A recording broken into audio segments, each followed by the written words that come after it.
Welcome to day 24. This is the last day of our Advent devotional series. Today we will be recapping everything we've seen in John chapter 1. Well, can you believe it? It is Christmas Day tomorrow. And that does mean that we've come to the end of our Advent devotional series, where we've been going through this incredible first chapter of John.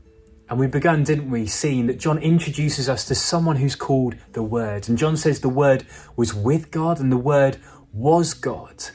John says that the Word, he created all things, and that in the Word was light and life. And John says that this Word, who is God, who is light and life, this Word in verse 14 becomes flesh. The Word becomes flesh and made his dwelling among us, John says. God literally steps into his creation, and John reveals to us the identity of this Word. It is Jesus Christ. Jesus is the Word become flesh. He makes God known to us. And this is one of the most glorious and majestic descriptions of who Jesus is. And it shows us, doesn't it, that Jesus can't be just another one of these great historical figures of history. He's so much more than that. He is God come down.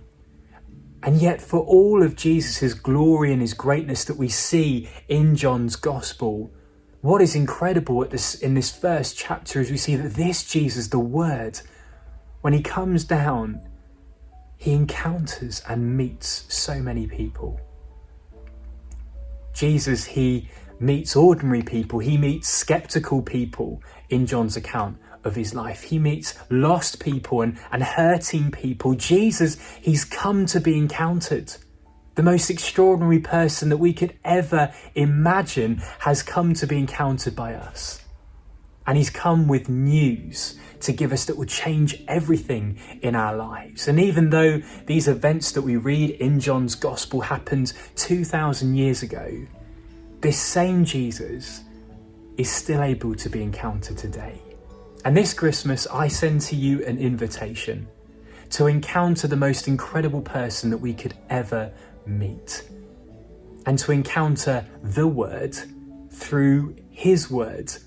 As John Humphreys often says on Mastermind, I've started, so I'll finish. Well, we've started John's gospel. Why not finish it and see the rest of what John records about Jesus' life?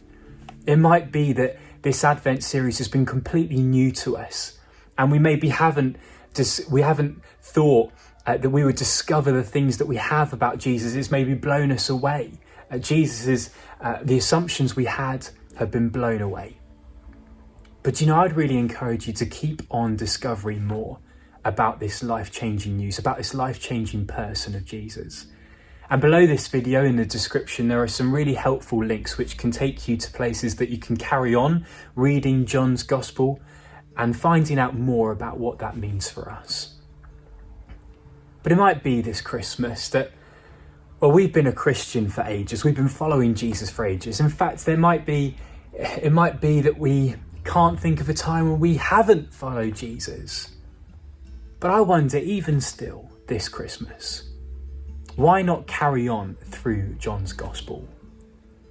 And just like all of these people that we've seen in John chapter 1 that encountered and met the real Jesus, to pray that we would do exactly the same.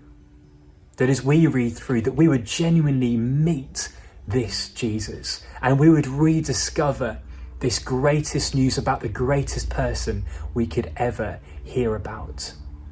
If you remember back to day 1, where we had an introduction to John chapter 1, I mentioned that John tells us the reason why he's written this account of Jesus' life, and it comes right at the end of the gospel in John chapter 20. And John chapter 20, verses 30 to 31, John says, Jesus performed many other miracles and signs in the presence of his disciples, which are not recorded in this book.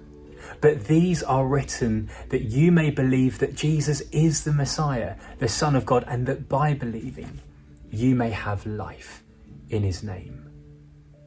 I can't think of more of an invitation to carry on reading through John's Gospel, to discover and encounter Jesus this Christmas, if that is what John says awaits us when we do. And so I'd like to thank you so much for joining us for this Advent series. It's been great to have you journeying with us. And despite the times that we're living in, I really do wish you all a lovely and very happy Christmas.